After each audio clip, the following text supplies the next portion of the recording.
have that instinct automatically? Because remember, some of this stuff is genetic. They either have it or they don't, right? This is what it's all about, people.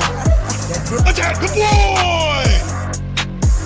He must know that I'm in the dog fight with him. I'm next to him side by side.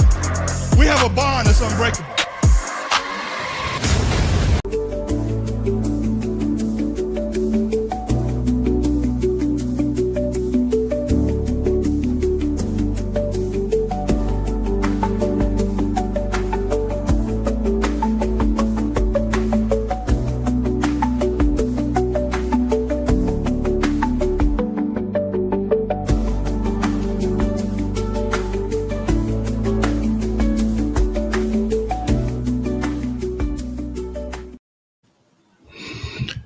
Well. What's hello, fam? Wait till people come in. Adjust some stuff. Style.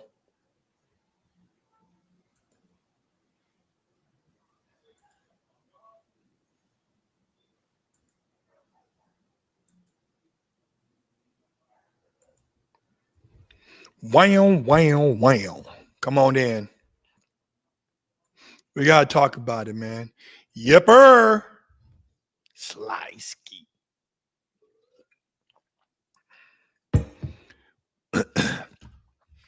We got to talk about the hatred, man. Come on in, people. I know it's a holiday, but hell, it's Monday still.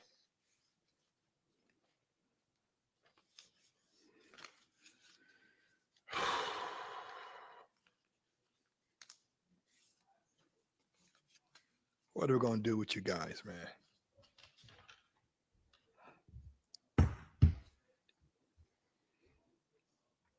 What are we going to do with you guys?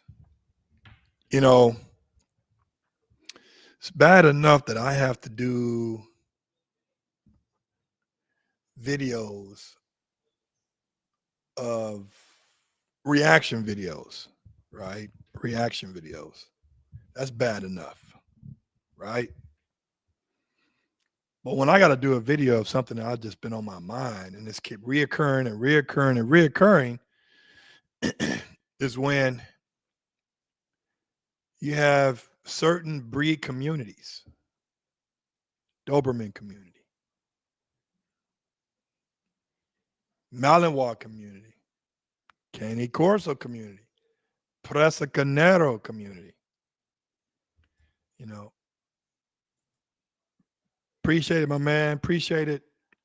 You have all these communities, and even the canine trainer community. The canine trainer community.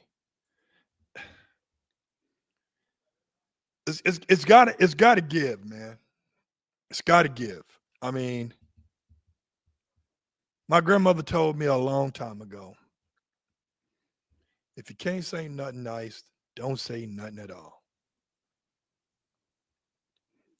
I don't get it. I'm taking all questions.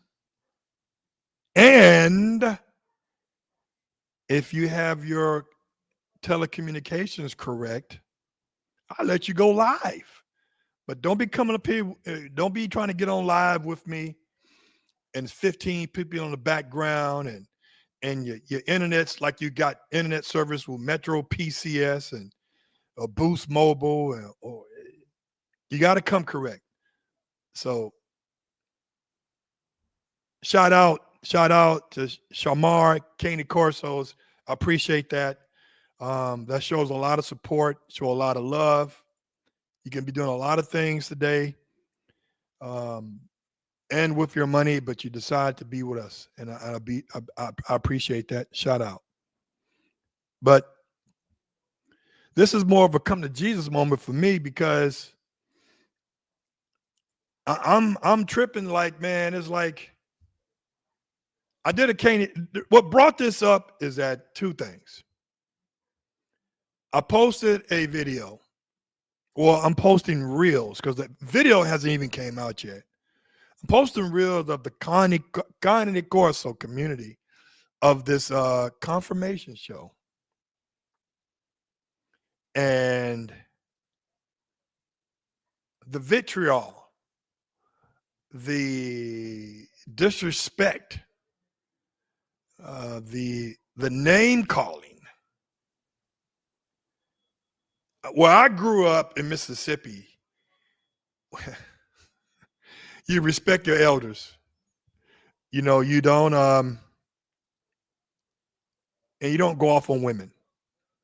If you have an issue with a woman, you go private with them. And it's just amazing, man. It's like almost like the public schools today.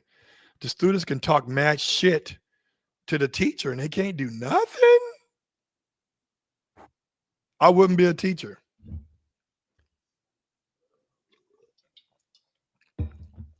And the same goes for the K9 trainers. I was talking to a guy today, and I talk to him 2 or 3 times a week. I said, man, what the fuck is going on with the dog K9 community, man? Why everybody hate everybody? Everybody talking shit about everybody fucking training. This guy can't train for shit. That guy can't train for she don't know what the fuck she's doing. He don't know what he's doing. And it's always shit talking about somebody else's training.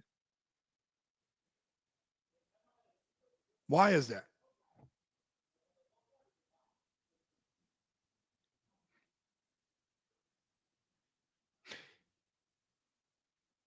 Somebody started from the beginning. And then they kept at it and they became a professional. Same for the other person. So what gives that other person the right to talk shit about the other person's journey to be a K9 trainer, to be a paid K9 trainer? There's levels to this game, and what I've noticed, this is real fucking talk. And I'm a dude that's played both sides of the fence. I've been a part of the training community, and I'm a part of the breeding community. So I see the shit from both perspectives. Okay? And there's no, you got certain trainers, I'm not going to say their name because you guys will all obviously know who they are. There's trainers out there. Let me look for that right word here because this is all going to make sense. That's it right there. You guys, and I'm gonna speak on, I'm gonna just put it in California. Let's say California for right now. Because that's what I know. You put the names on if you want to. I know a handful of trainers on one hand, and not even a whole hand, that's leveled up in their game. What I mean by level up? Let me tell you what I mean by leveling up. What I mean by leveling up is they have taken their game from the streets in the parks to corporate, to where they've had Netflix shows. They've had celebrity clients that have referred to them other celebrity clients. They've had consistent clients. They have went from an apartment to a ranch. They have went from outside the lines to online. Trainers like, and I'm going to put Nick, this is positive here. Trainers like Cali K9 level the fuck up from the streets of Oakland, now the streets of Rodeo, and now the streets of South Beach. Trainers like Oscar Mora from Elevated K9. that has taken it from the streets of Carson to ranch style training, to online,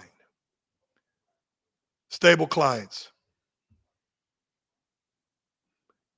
repetitive customers, repeat customers, referrals. And all these people have referred me clients to buy dogs.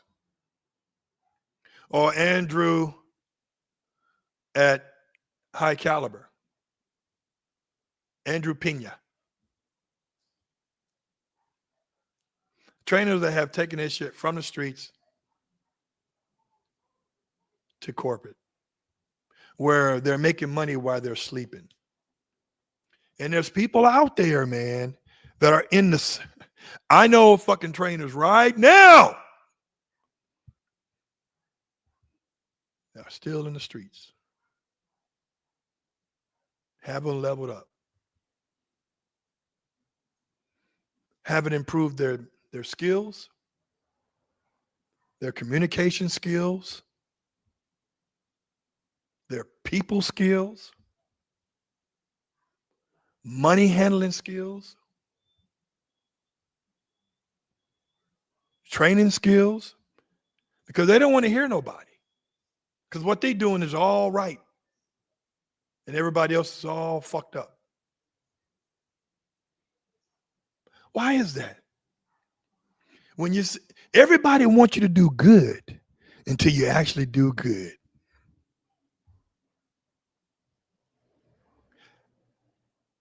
My man told me this morning, he said, Gerald, you're not from here. You're not from California. So you wouldn't understand. It's a mentality here. I said, you're right. I'm from Mississippi, born and raised, where we grew up with nothing, earn everything. You're right. I'm not from here. I see that. My work ethic is unmatched. Everything I do it to the best of my ability. Case in point, I started bodybuilding at 49. I started. That means I had damn near a year to be on stage. Takes about that long. Most people want to get in shape because of health reasons, want to look good for the summer, lower their cholesterol, control their diabetes, whatever the case may be. I want to get in shape to be on stage. I'm an extremist. Everybody who knows me or know of me, who's been next to me, know that when Gerald said he's going to do something, you better believe he's going to do it. When somebody said I couldn't do it, I made it an effort to prove them that I could. I'm not going to say no name on this particular guy, but he's been a thorn in my side, my proverbial side, for a long time.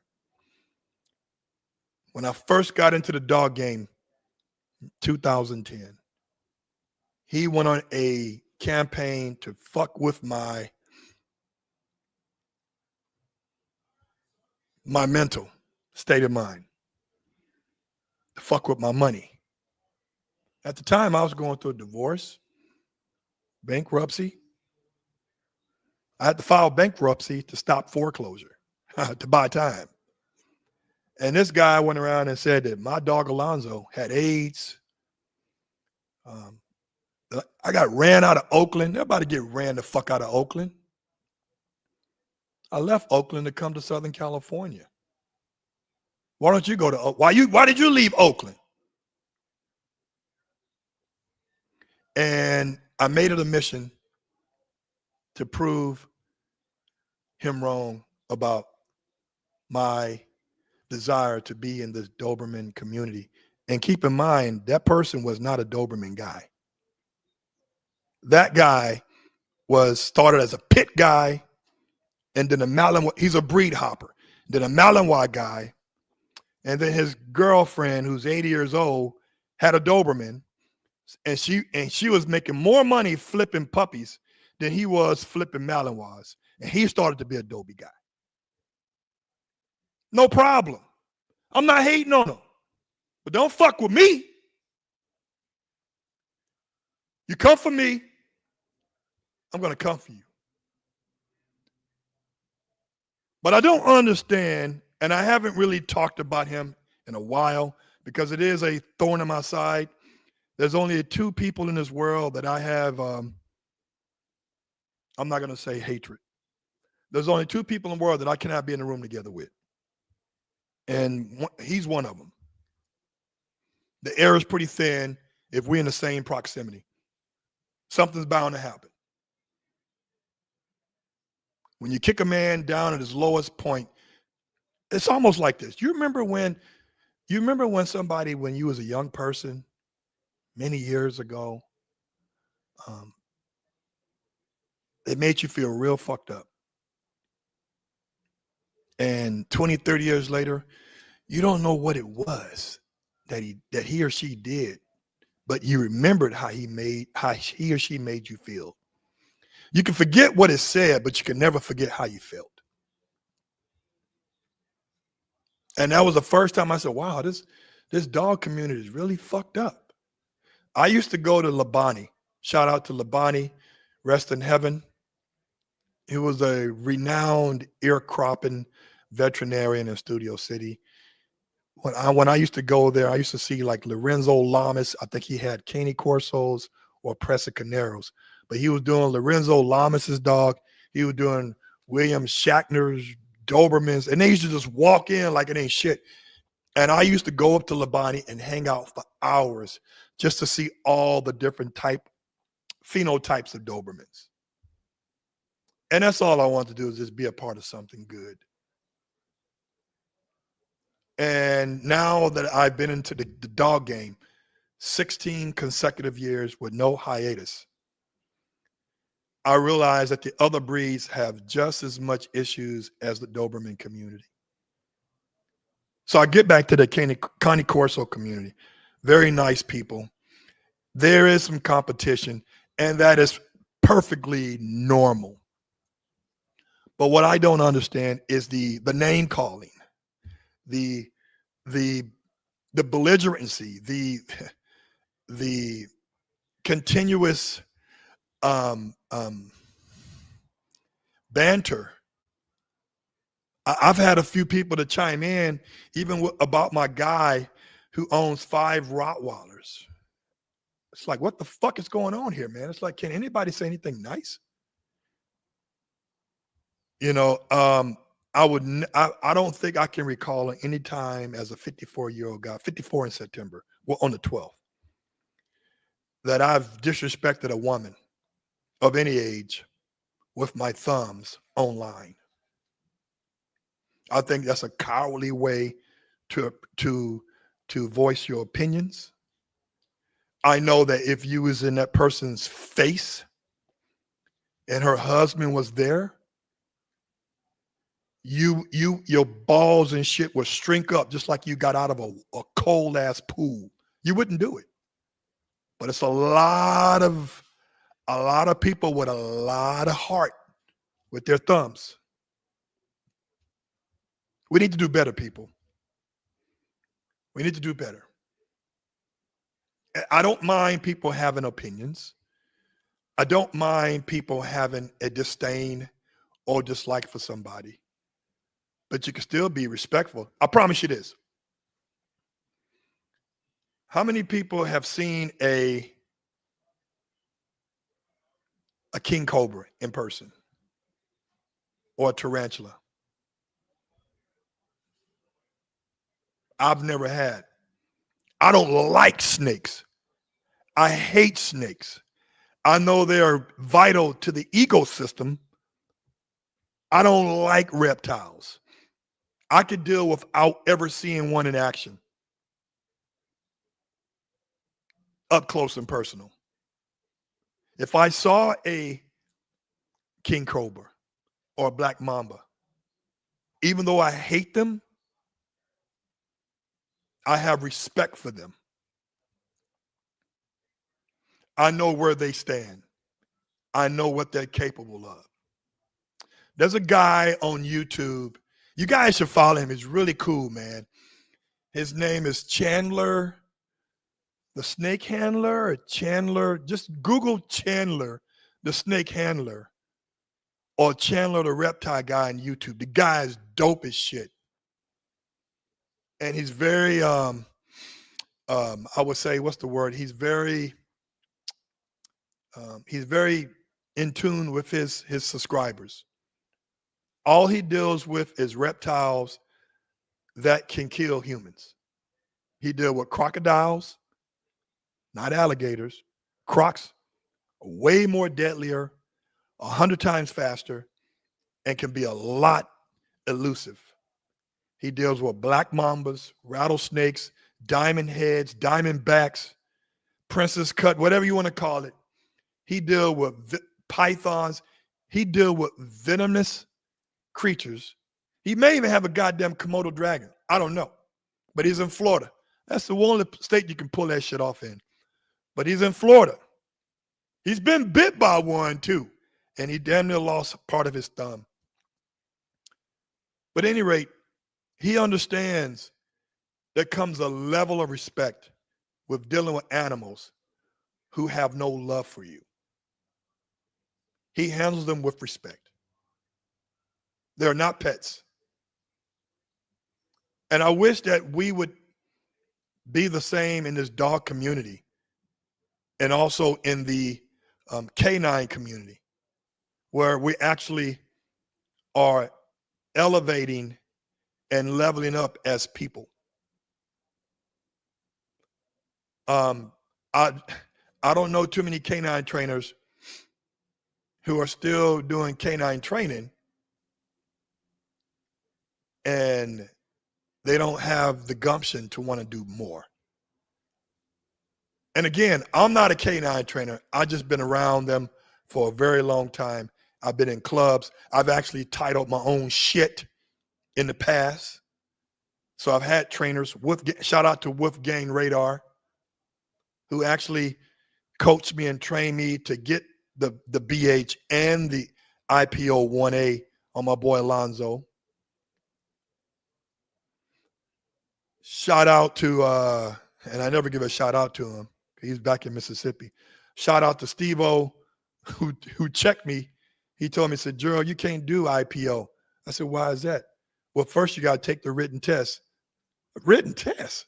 Yeah, there's a written test involved, people. He told me where to go to study for the written test. Shout out to Steve-O. But we got it. And I think because how I grew up in the 70s and 80s, that, you know, I didn't have I had everything that I needed to be successful as a young kid, but I didn't get everything I wanted. The things that I wanted were endless. The necessities, a roof over my head, food on the table, water to drink, clothes on my back, shoes on my feet. Those are the things that I needed as a kid that were provided to me. A lot of those things, I had other choices. I wanted better shoes. I wanted Gap clothes. I wanted Nike shoes, and I had Pro Wings. I wanted to eat great pancakes and stuff, but I had the government cheese block, and that's some good ass cheese. Don't give a shit what you say. Blocks of cheese that big. They don't even do that no more, I don't think. But we have to get to a point where, if Bill Parcells said it best. He said, he told one of his football players, thanks, Rihanna. He told one of his football players, he said, hey, Lawrence Taylor, you like a ball in high grass. In case you guys don't know it, if you grew up in the inner city, you ain't got no grass, but in Mississippi and other place where you live, where if you don't cut your grass, it gets real tall. Well, the balls that we played with were very light because it's an air ball, right? And if you threw the ball in the grass, it really doesn't move farther, doesn't move any further because the ball is light. It doesn't go to the root of the grass. It stays on top. So the ball's going nowhere. So the thing is, what I'm trying to say, the metaphor I'm trying to say is that you're doing the same thing over and over and over, and you're still worrying about how to pay that rent next month. You got people like me that come into your life, not me in particular, but you have people to add quality and substance to your life. So, hey, there's a better way to do this. You don't have to do it like this all the time. I'll give you some examples and put some names on it. It's some positive shit. There's some positive shit. Negative shit, I ain't putting names on it because I don't want to get into battles. I'm old school. If you got a problem with me, we're gonna take it to the street. I'm not gonna do all that texting and shit. So I don't want to get into that zone. But I remember it was a guy named PJ Peluvius. PJ's cool dude, former military guy, and he was training with Malcolm over there, Master K9. Rest in heaven, rest in peace, Malcolm. Great tribute that Psych did for him. And I remember I gave PJ a Doberman. I said, hey man, you're dealing with dogs not papered, and you don't have a platform. You don't know how to market. And marketing was not my major, but I know how to market. I know how to talk to people. That's why I had a lot of girlfriends. And I told PJ, I said, hey man, let me give you this dog, man. We can make some money on this dog. Just keep the ears taped.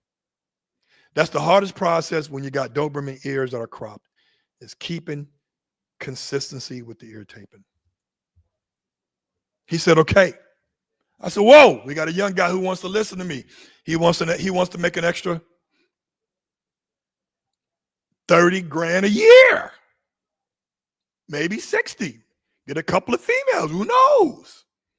Because I always get first pick if I want first pick versus a stud fee. Who knows? I said, PJ, meet me for dinner or late lunch. He said, where? I said, meet me in Culver City at the Fox Hill Mall. It's not called Fox Hill now, it's called something else. And there's a barbecue joint called Lucille's Barbecue. And barbecue joints here in LA, man, it's a hit and fucking miss. Most time you missing, you striking out. Lucille's is like Cheesecake Factory. It's consistent. It ain't the best, but it's consistent. I told him, meet me at Lucille's. He met me at Lucille's. He actually came. He said, man, to be honest with you, Gerald, I never been outside. I never been on the west side in my entire life in California. I've always been on the east side. Never been in Culver City. So I appreciate that. After we had dinner, we still talked. I referred him business. And this is where it turns left. One of the clients that I referred him to, did some boarding and training. Well, PJ, most trainers make good money on board and train. Board and train is when the dog stays with the trainer. He speeds up the training process because he's training the dog every day versus once a weekend. Especially if the owner is not consistent with training the dog at home. Yeah, Bledsoe's cool, but I don't know, man. You know, his reels look dope, you know, but is there anywhere to sit? I like to sit down. I don't want to take my barbecue. I've seen Bledsoe, and I want to rock with him. It's like, I don't want to like go like the Earl's hot dog and wait 2 hours to get a hot dog. That's all I'm saying, man. And so I referred this client to PJ, about 2 or 3 clients. And no shit when I tell you this. And I'm not throwing shade on PJ because PJ noticed the truth. He's still my guy. I think he moved to Texas, somewhere out of state now. And they're calling me and say, hey, man, PJ's not answering the phone. So, huh? And that's one thing, people, you guys, if you guys got my real cell number, everybody knows that unless I'm asleep, I'm responding to your text within minutes or less than an hour. I'm consistent like that. My phone has made me money. That's why I hold it so dear to me. Everything runs through my phone. And I have a house phone too. So if your major source of money is one fucking phone number and people are calling you to give you business or to inquire about the dog that they're currently doing business with you, why not answer the phone?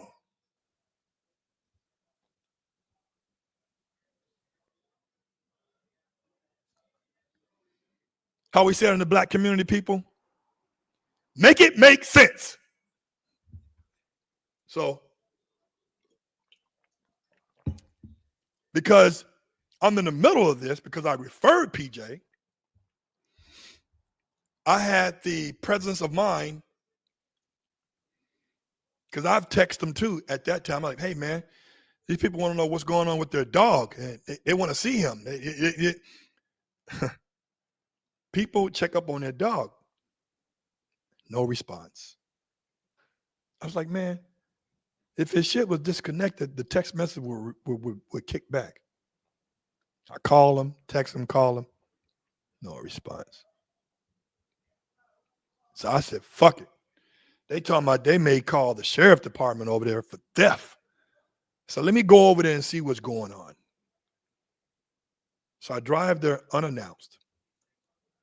And by that time, PJ had bought this, it's like a animal control van.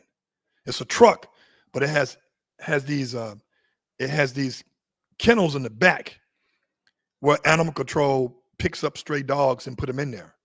So PJ bought an animal control van because he was going to get into the, boarding and training. So I go over there, and what do I see? I see the dog in the animal control van. Not a big deal, but he's right there sitting in his driveway playing on his cell phone. And he was fucking shocked. And I tell you, Bellflower ain't that far from me. What we call that in this community, people, and this is the black community, so I can say what I want to say. I can't talk shit about the Jewish community. I can't talk shit about the white community. I can't talk shit about the Asian and Indian community. I can talk about my community. In the black community, we call that nigger shit. It's what it is. How do you, and what's crazy is the people that was giving PJ the money were not black people.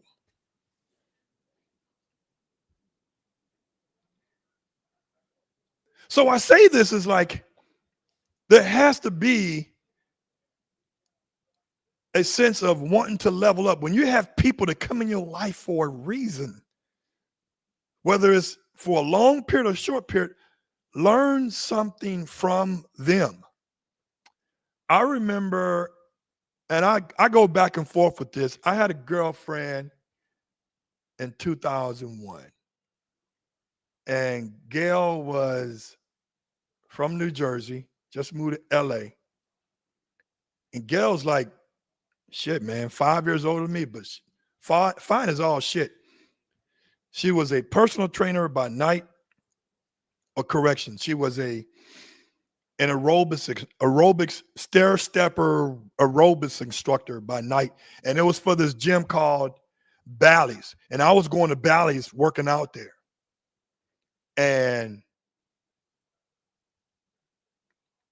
But by day, she was a trader, a finance trader. She was into finance. She made very good money. I mean, this girl came down here, and within 3 months, she said, I'm not renting no more. I'm buying a place. She bought a place in Westchester, a 3-level condo, and they were brand new construction. So she wasn't fucking around. I was living in a 1-bedroom apartment. But I was confident in my shit. But the whole time I was learning from her. So what I learned from her is that every morning, because she's on the West Coast, her clients on the East Coast, she would wake up at 5 o'clock in the morning, because her clients are up. Her clients are on the clock at 9. I mean, at 8. So it's 3 hours ahead. New York is 3 hours ahead of California. And every morning she, and don't, this is 2001. So don't even talk shit about the news stations now. But it's every morning she would watch CNN. I said, why are you watching the news all the time? She said, I want to watch. I said, why are you watching CNN? She said, I want to know what's going on in the world. I took that habit from her, and I still induce that into my daily lifestyle. I listen to and watch the world news every day. Here in LA, local news, same shit going on. High speed chase, suicide by cop, robbery, murder, homicide. It's all the same shit. So I'm not surprised when I see local news here in LA. But I want to know what's going on in the world. So I took that habit. And I say this, people, is that when people come into your life, learn something from them that is positive, that you can add into your lifestyle. It don't have to be duplicated. But at this age in the game, people who come in your life, if they can't add to your shit, they're taken away. And I hope that PJ learned from that. So getting back to this, the communities here, man, the dog breeding community and the training community, there has to be a sense of civility where, you may dislike a certain person's style of training. That's fine. But you don't have to go personal with him. Oh, he's fucked up. I don't fuck with him. Rocket, I get that. You can tell individuals that. You can tell me that. You can tell somebody else personally how you feel about the other person. That's fine. But you ain't got to put it online so the whole world can see the level of intelligence you are. Now you're showing possibly your maturity. Is it attractive? No. Do some of the people who are renegades, they love it? Maybe. But for the masses, people see through the bullshit here. It's somebody wants to be one up.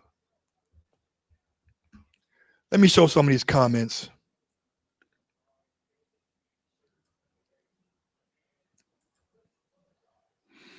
Sly said, I don't know, ego, reputation, lack of credibility, certification in the industry.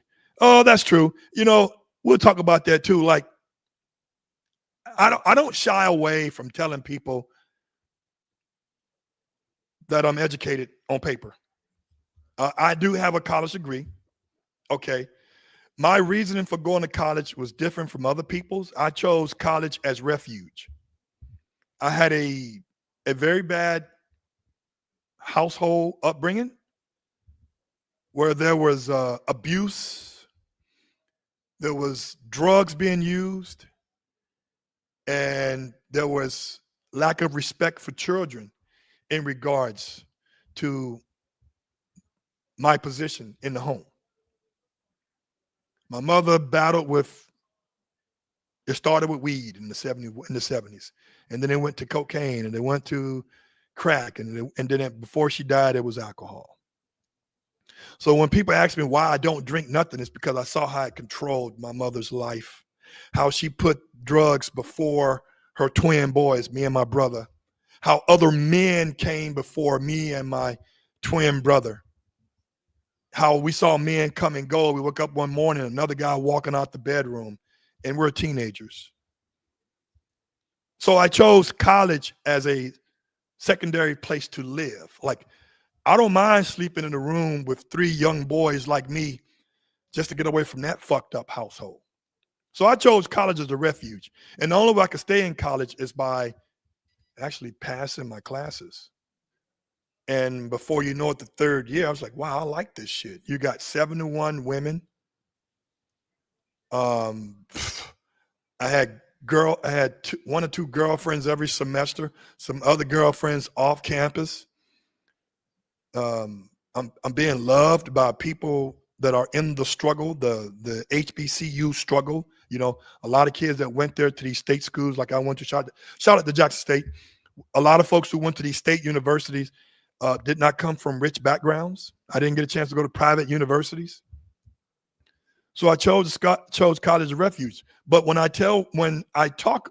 people talk to me, and some of them are trainers, they said, "I thought you had a college degree." I like, well, you gonna throw that in my face on what I accomplished in '94? I'm like, what does that got to do with this? I'm not a dog trainer. I'm here to learn. Excuse that. So is it jealousy? Is it hatred? Is it envy? We don't have to be that way. If I'm willing to be with you on your grounds, that I'm on your level.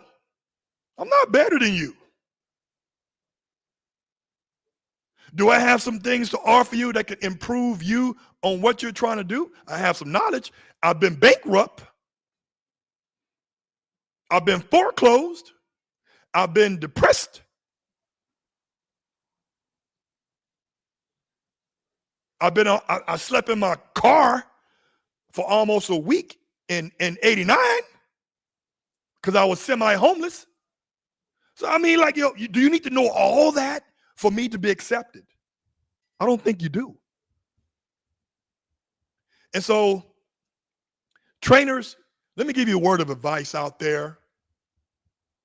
And that's why I was digging Matt K9. Shout out to K9 Matt and the New Jersey club out there. Woo woo. One thing I saw with him that I see with other trainers like Oscar and Larry Hansen and Adrian Santano and these other trainers is that when you're doing good in their club, they tell you about it.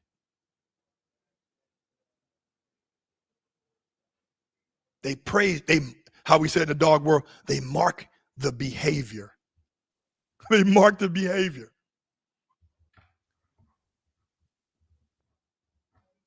We don't mark bad behavior. We correct bad behavior. So we got to do better, people, with this shit talking, this level of disrespect we have towards women is fucking amazing, man. It's like back in the day in Mississippi, when you grew up in my era, Generation X, if you said something foul, first of all, we didn't have internet, but if you said something foul, you're either going to get a fistful of rings or fingernails, or your mother, grandmother, aunt's knuckles, or you get or you get soap in your mouth.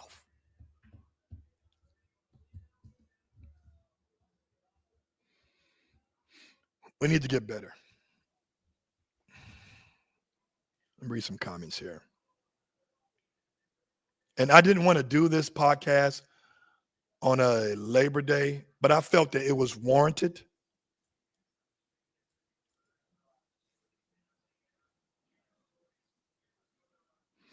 Grayson Kinnerson, I'm really wanting to get a Doberman and train it and learn canine training for myself. I'm trying to learn the basics in dog training and breeding. I'm a newbie and like taking advice from the pros in the sport. Do you have any kennels for your dogs or dog you let them roam freely in your house? Your videos are about your Dobermans are really badass. I appreciate that. So I have two dogs I have four dogs, but two are my house dogs. The Rottweiler, which is my wife's dog, he is in a crate, one of those wired big ass crates where it faces the front door. He loves going to that. If you want to crate train your dog to learn to love their crate, see, that crate is almost like their bedroom. You remember when you was a kid and your mom pissed you off, like, fuck your mom, I'm pissed, right? I'm going to my room. You will go to your room because it's safe there. It's your comfort area. It's an unviolated area, right? Well, the crate in the house, the big wire see-through crate all around, it's pretty big. He's a Rottie. It's his home away from home. The other one I have, same type of crate, is for my Doberman Titus. When they come in the house, I already have treats in that motherfucker ready to go. Boom, they're right in there. Right? So yeah, I do. Now, I don't let my dogs run freely. My house is not a dog house. I have 2 cats, and these 2 cats, one of the cats, my black one, she terrorized the puppies as they were young. So now Brutus, the Rottweiler, never forgot that. So every now and then he will snap on her, but he know he can't do nothing to her because he's in his crate.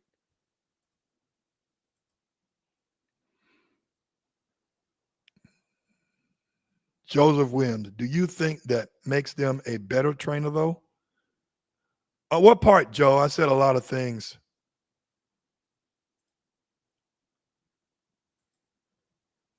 Oscar Moore is an excellent trainer. Yes.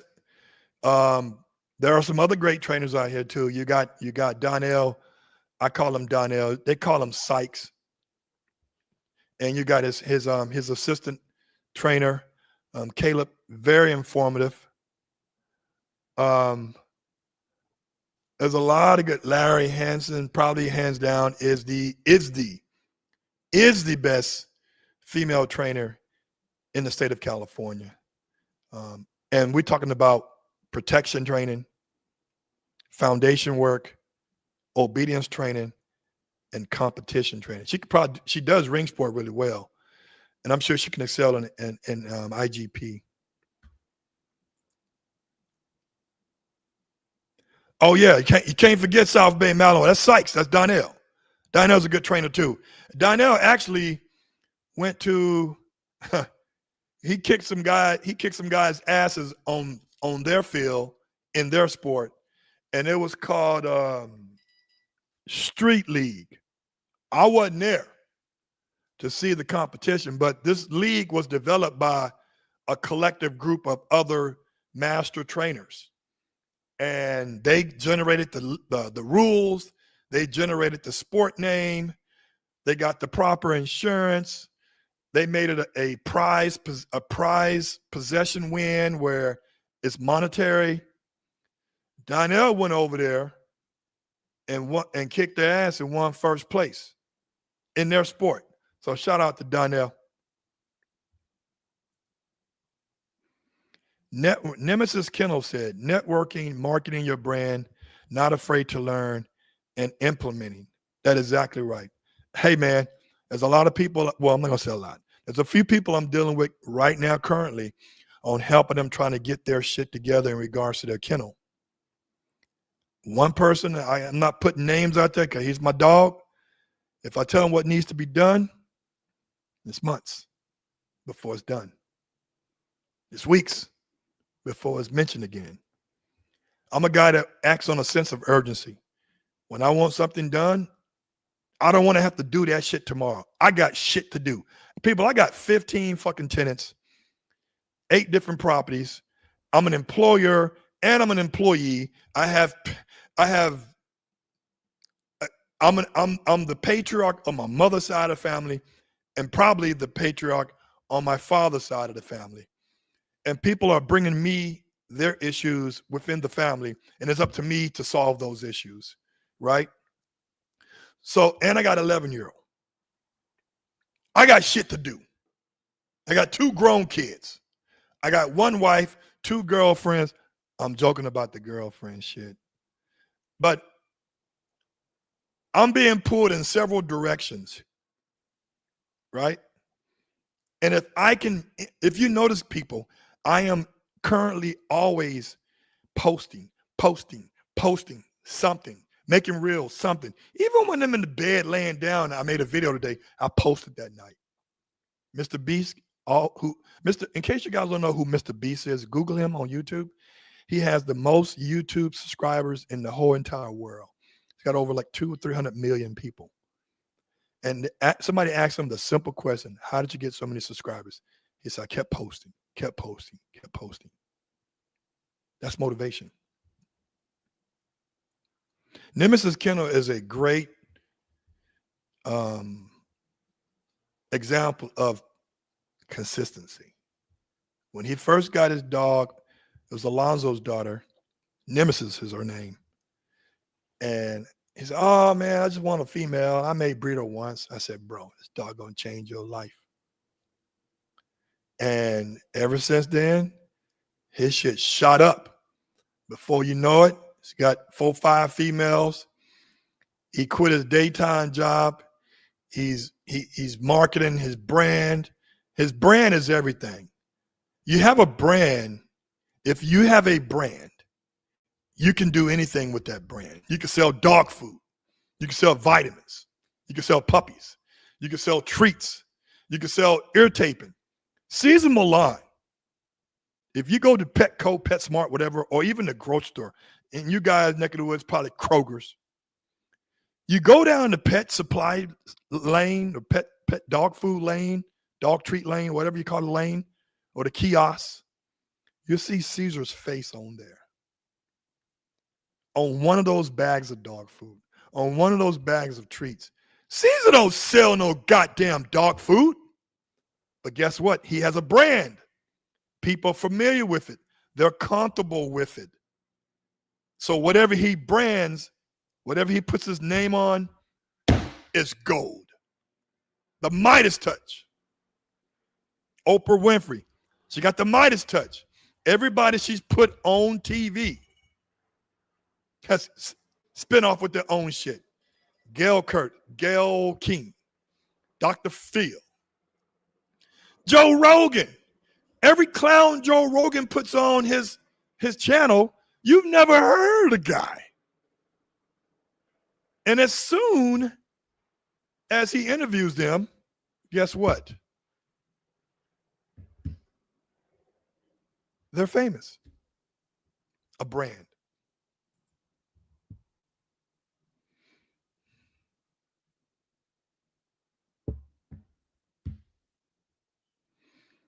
How can they not be hatred people spending thousands of dollars on bullshit dogs?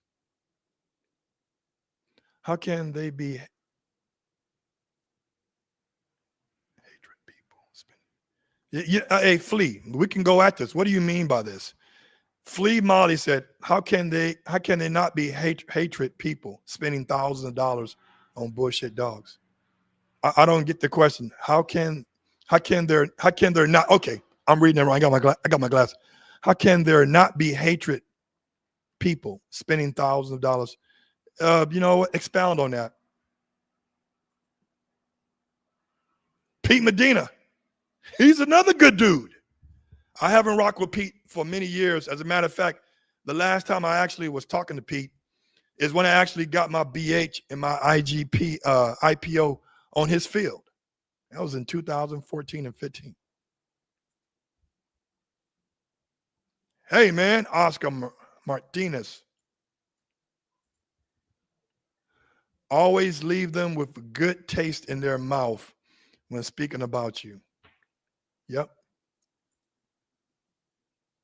Grayson Kennerson, is European Dobermans better than Americans?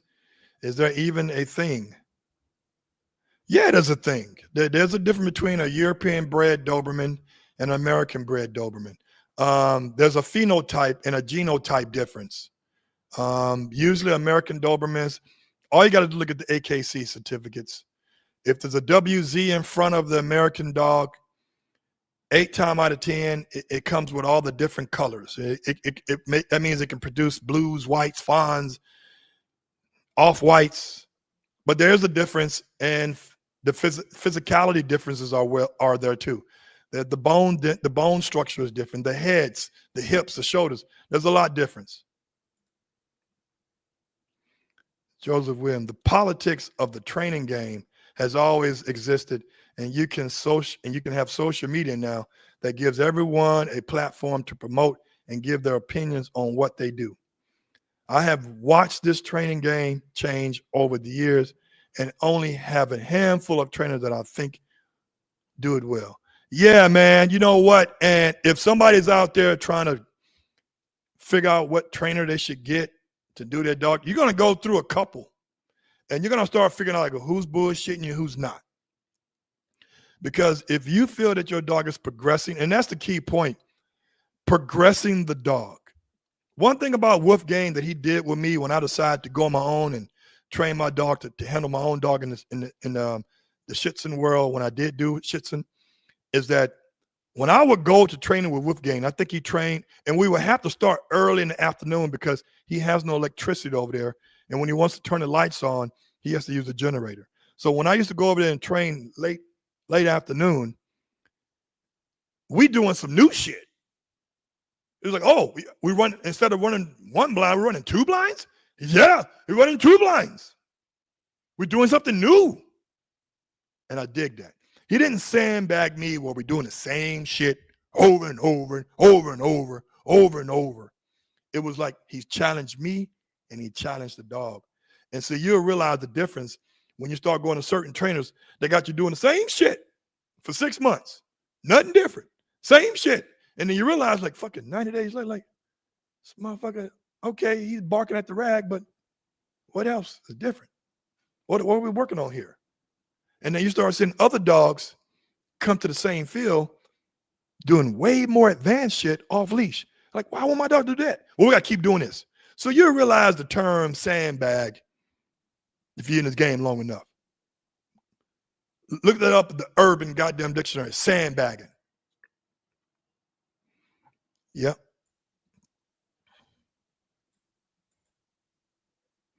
I learned a long time ago that the dog world is toxic. Yeah, it is, man. Yes, people are a trip. I wouldn't worry about what people say or think about you, my brother. There's always going to be this element. And unfortunately, man, it is what it is. I learned to not fuck with that, and I don't give a shit. I remember this one guy. Should I say his name? Should I put him out there? I'm not going to do that. That's this one little guy here in LA who's known me for 4 or 5 years. No, you know what? He don't even know me. He knew of me for 4 or 5 years, maybe 3 years. He has the unmitigated galls to tell me that I had shit dogs. I'm like, wait a minute. You go off of one fucking dog you saw that's not fully trained, and you're going to tell me the dogs I had 13 years ago were shit dogs and you weren't even in fucking California? How the fuck do you know? And this guy fucking in his 20s, maybe. The fuck do you know? It's like, this guy got the balls to tell me I had shit dogs. And all you do is go around and spend money. I was like, I'm like, I'm a trick. I'm like, this guy is a hell of a dude to say this shit to me, and I don't go to fuck off on him. But I understand that it's a guy trying to make his name out there, but you're not going to use me to do it. And he's still at the same place where he is now, still on that entry level mental bullshit. And I said, dude, I've had some great fucking dogs. Some of these dogs you wouldn't even take a fucking bite from. I said, I've given you my shit dogs for free. When I realized the dog wasn't shit after 4 or 5 months of having them, I gave that motherfucker to you. Every dog in the litter that I produce is not going to be a rock star.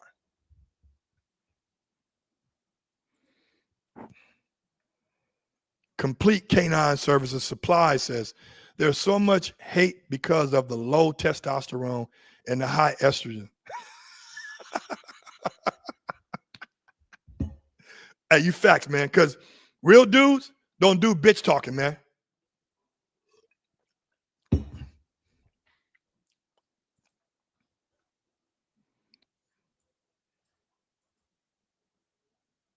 I don't care about others' opinions in such a high level.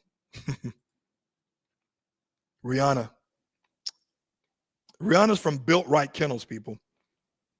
I think the root cause of any issue is the dog world is the dog world is ego. Ego from handlers, trainers, owners, etc. Dogs don't have egos, and that's true. They work because they love it. We have egos. We work for Listen, we work for the accolades. True. Whether they're tangible accolades or I love the intangible accolades where somebody said they see me put the work in. To me, that's more than paperwork. Should have told him to meet you at Bledsoe's barbecue. Hey man, you know what? You know what, Joseph? You know what's real is I've told this cat, this little dude, hey man, come to the studio, come sit down, let's talk. You know, he just got his little certification as a decoy, and that's cool. That's his achievement. You know, he's killing it in the PSA world. That's great. Let's sit down and talk about it. I think the thing is that real grown men who are grown mentally can have a discussion and can agree to disagree without being disrespectful to people.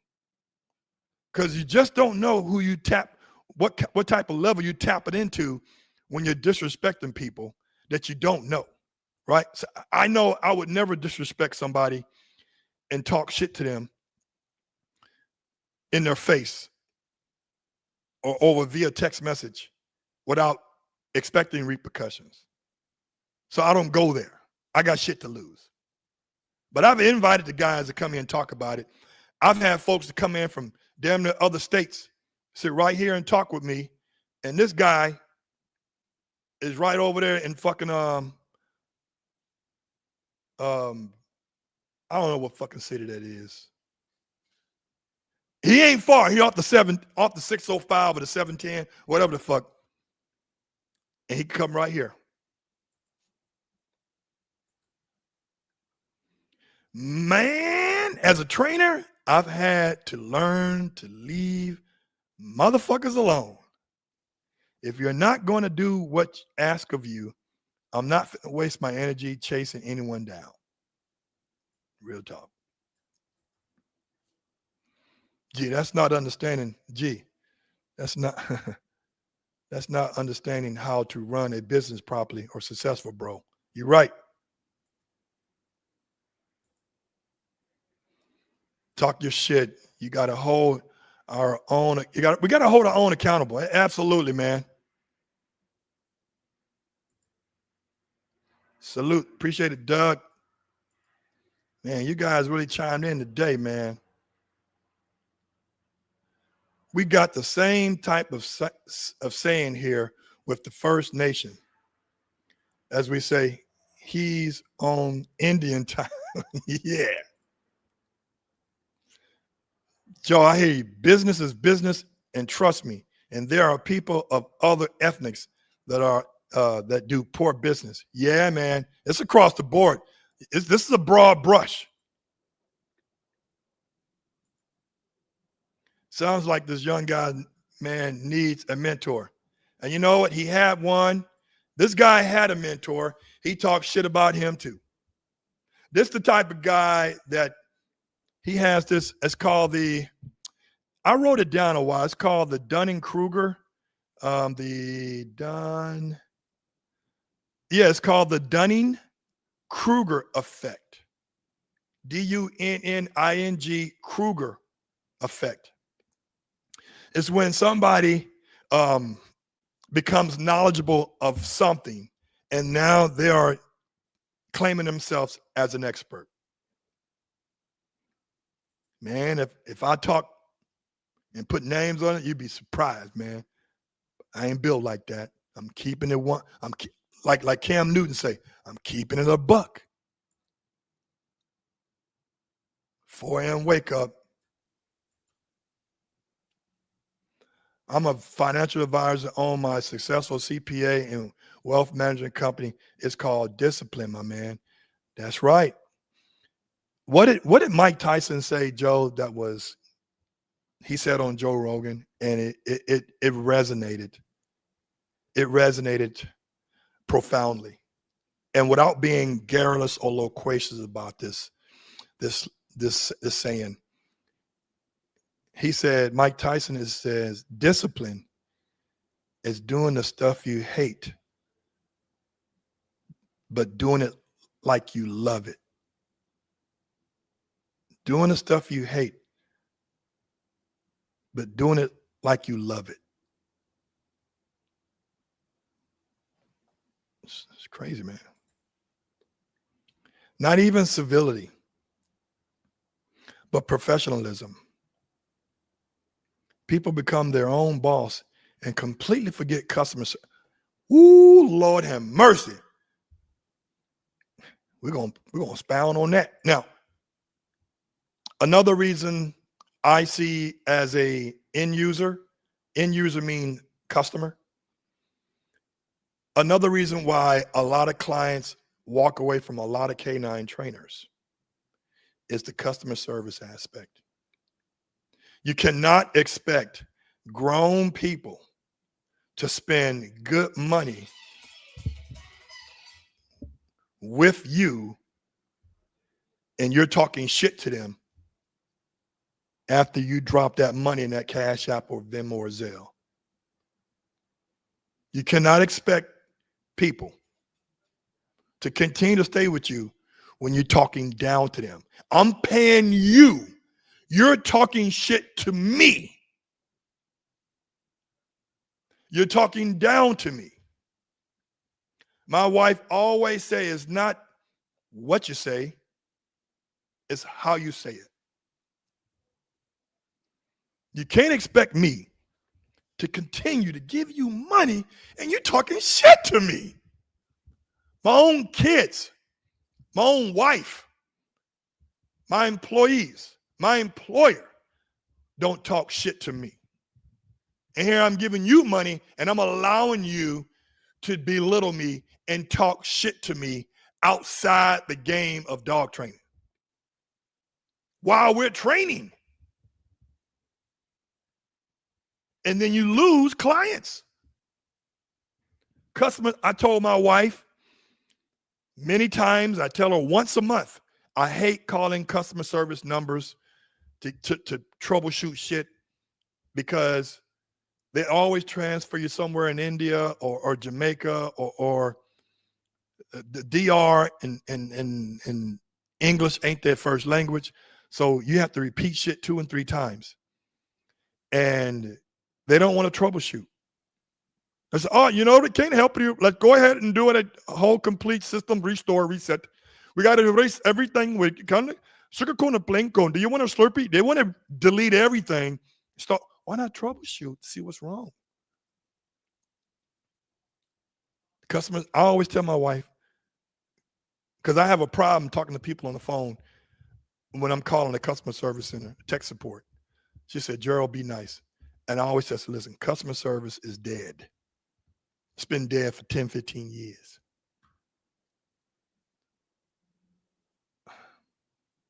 So what is this?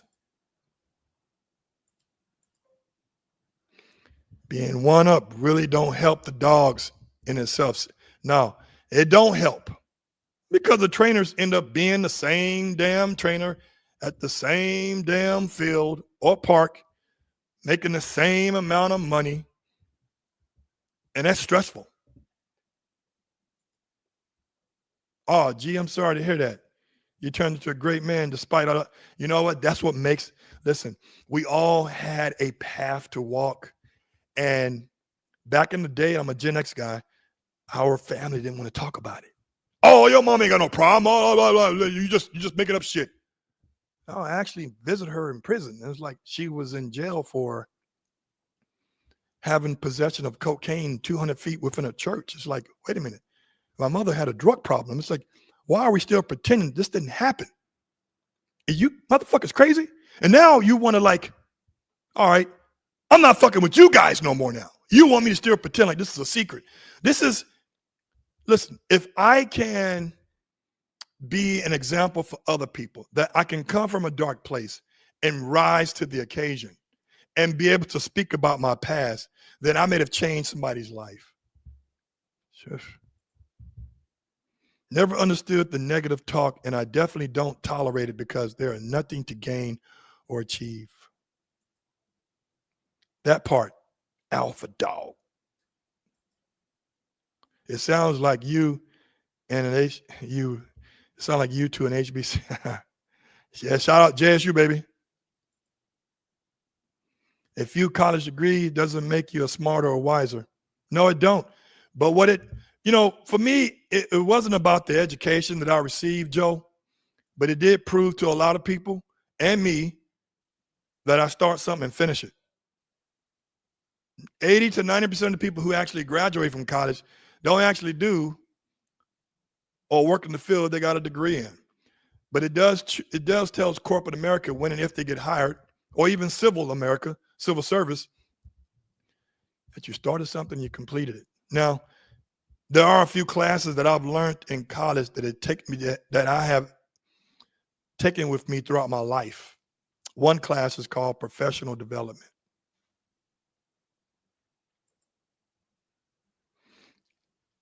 Alabama State. I see you, boy. I see you. Alabama State. I think we got that ass for homecoming this year, too, at Jackson State.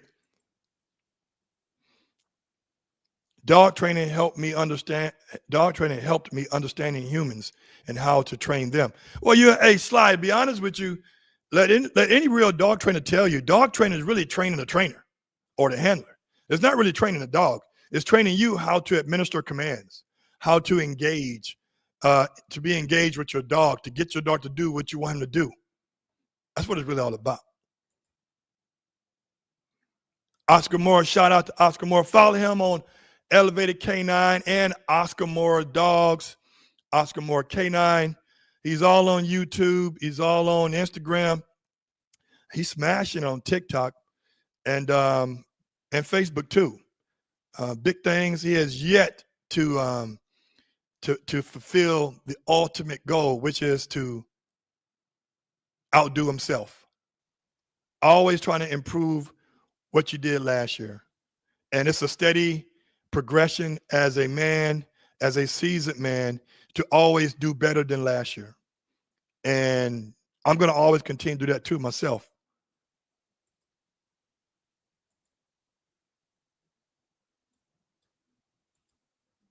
I was talking to Oscar, and this is just man talk shit. It's like when you're trying, listen, I told Oscar, shout out to him. I told him, I said, comfort, being comfortable is always going to be the killer of all ambition.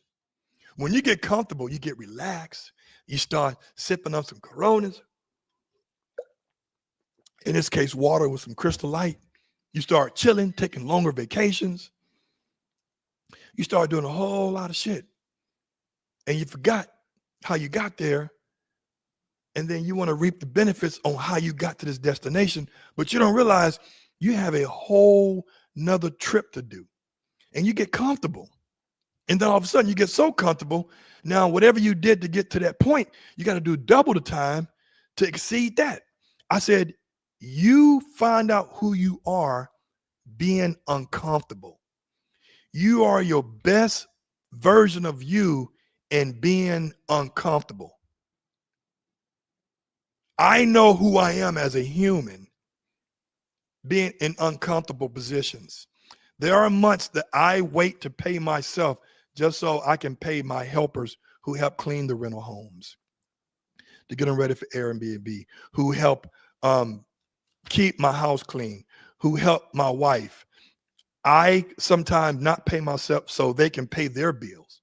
That's being uncomfortable, man. I put my shit on the back burner for the betterment of the team. It's being uncomfortable. And Oscar know what it means to be uncomfortable. And he is seeing that being uncomfortable is not a bad place to be, because you're ever so evolving. I mean, think about where he come from, where I come from. We ain't supposed to be here like this now. Everybody wants you to do good until you do actually do good. And that's why as you get older and as you get more successful, your circle changes. It gets smaller, because now you start seeing people in your circle, oh, this motherfucker jealous. He don't know that we can come along for the ride. We all can eat off of this. My analogy, a pizza. A pizza's always given to you, served to you in slices. It's served to you in slices so everybody can eat off of it. I've never seen a pizza. Oh, here's a whole pizza. Oh, you cut it yourself. Now, if I cut it, I'm going to cut a bigger piece than everybody else.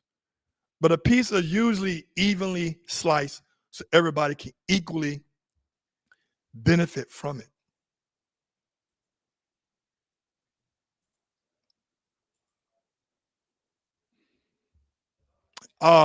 Slice Oscar, can we have another Elevated Canine episode, please? I've done watched most of the episodes out and been rotating them,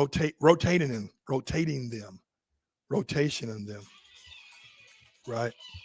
Why my niece calling me? I'm busy. Jesus. Sorry about that. My niece is in school and she, sometimes people call you at the most unopportune time. That's my niece. Anyway, I get with her.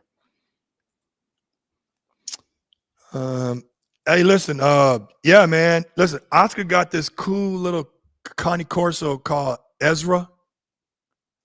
And I think he got the dog from Ivy League Kennel. Shout out to Ivy League Kennel. They got some beautiful. Listen, if I'm gonna get a Connie Corso, it's gotta be a black one. I'm just saying, I like black Connie Corsos, and he's got one, and he's showing the little shit he's showing on how the dog to place, put a dog in place position.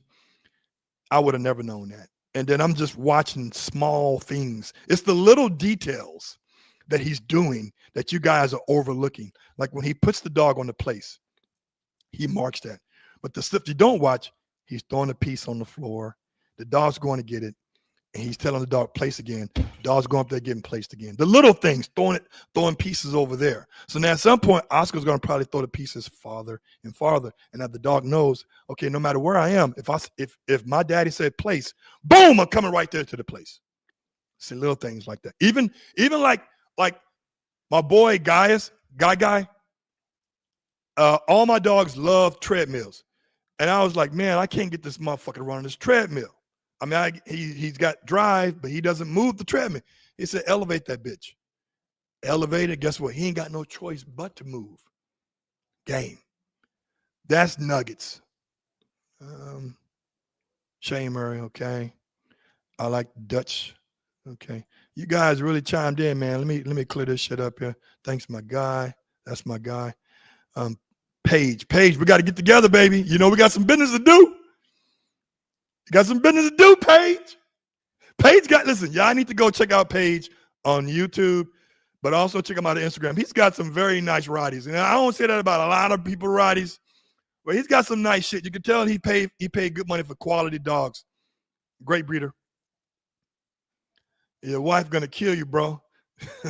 She should talk offline. I provided business consulting services for business owners to bro. Hey, listen, man, whatever we can teach somebody else, no matter where they come from, no matter who they are, if you got something that they can, listen, always say, it's okay to copycat. As long as you're copying the right cat, right? Let's do it. Gee, I remember when Caesar cleaned kennels. Oh, you remember that? He used to work with Dog Man over there at California Canine. Al was working there too. Caesar got fired from there because he bred 2 dogs that were owned by the owner of that facility. And you know who ratted on him, right? Joe, do you know who got Caesar fired? The same guy I'm telling you, I can't be in the room with him. The same guy that told me my dog had AIDS. That's the guy that got Caesar fired. Once Caesar got fired, there was a client that came back up there looking for Caesar and wanted to get more training for his client's dogs. Dog man Mike took that man's business card, gave the business card, and called Caesar, said, Caesar, this white guy came up here looking for you, blah, blah, blah. Here's his card. He said, call him. The guy who went to Caesar for the training, his client was Will Smith. And that's how it happened. So the guy I'm talking about, people who know me know who I'm talking about. The guy I'm talking about is the guy that actually got Caesar fired. Actually, and that worked out for the best because Caesar has well elevated his game. Shout out to the dog whisperer.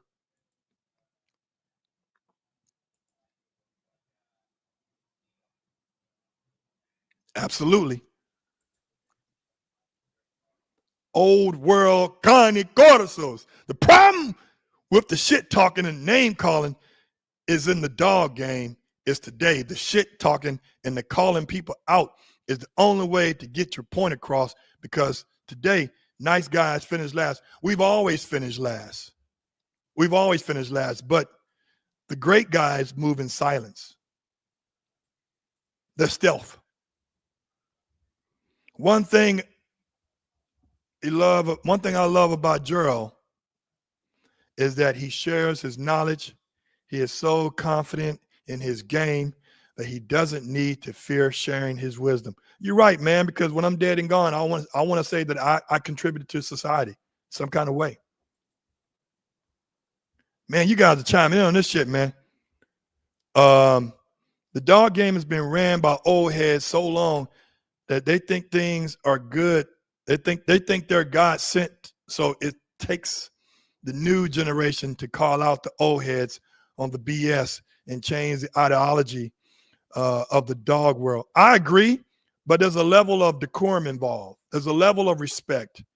Um, the, the same way you can call out people online is the same way you can call them and say, hey, I disagree with you.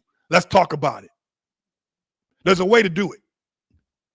It may not be the perfect way, but we've become a society of people. We've become a society of the human species that we do not communicate with each other verbally anymore. We do it through here. And to me, that is so subjective. I can write a sentence up here right now. You would think, you would think that it's belligerent, but in actuality, it's how you read into it. It's subjective. So if you hear somebody talking, whether it's on the phone in person, you hear the smiles. You can actually hear the high pitches on the sense of urgency or the concerns. You can talk about it, and you get way more respect with that. These old heads communicate the old way, so you have to adjust. You have to pivot. I watched the video with you and Oscar Moore give me advice on how to properly praise your Adobe. It's the little things, bro, that gotta learn. The little things. I remember, man, somebody was telling me today, Dog Man Mike was telling me today, he said, Gerald, Dog Man talk like he's in a goddamn tin can. Gerald, who's the dog man? I said, you. He said, I remember I was watching Oscar Moore and you, Oscar and you, and how he was training you. I said, whoa. Oscar didn't train me. That was a protection seminar that I went to. Yeah, that one right there, right there, right?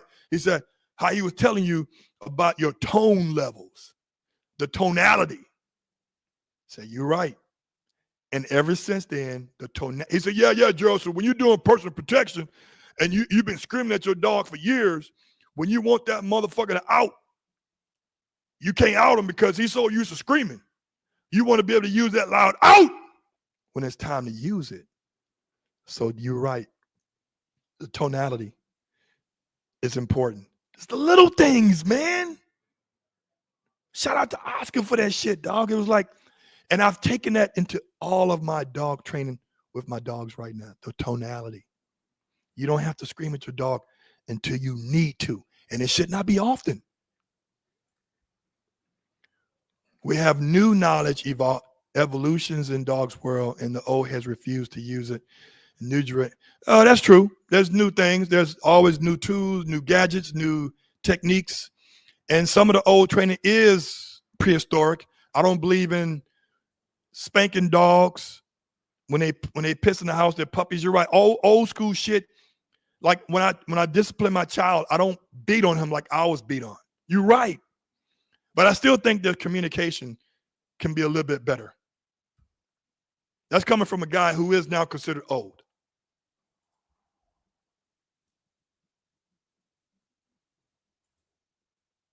The shit I hate is grown men arguing with women. like, let's keep the female tendencies for y'all wives or y'all therapists. Some people purchase dogs for accolades, don't want to put it in the work don't want to put in the work. Anyone like that, anyone don't want to put in the work. Anyone like that, I have met plenty. I've met plenty. Dude, in the Doberman community, it's complete 90% of the chances. I try to infuse the workability, but also the conformation in all my dogs genetically, phenotype wise, and the genotype wise. And still in all, they want these dogs to be a studio couch potato dog. But they want the look, but they don't want and they're learning to accept the responsibility, but they do a disservice to the dog and they love the attention. But as soon as that dog break loose from that goddamn leash, or he break out of that goddamn flimsy ass harness, I don't know why you walking a dog on a harness, all of a sudden hell would break loose. And they'll say, oh, you never did that before. Well, you didn't train the dog for what the dog was genetically predisposed to do. Reggie Jackson. I love watching you play baseball back in the 70s, man. Ooh, what is the world coming to? Customer service is shit. There's no customer service no more. Colleagues certify you. It doesn't necessarily educate. College certifies you, but it doesn't necessarily educate you. That is true. What I learned from college was not the academics parts. What I learned from college is to learn how to work through adversity, work through struggle, be a team player, but also finish what you complete, finish what you start. That's what I learned. Now, people who are going to school to be doctors or pharmacists, you got to learn the academics because you got to know math, you got to know chemistry, you got to know science. So people who are going for those specific things, nursing, engineering, you got to fucking pay attention. But I know a lot of college educated fools out there.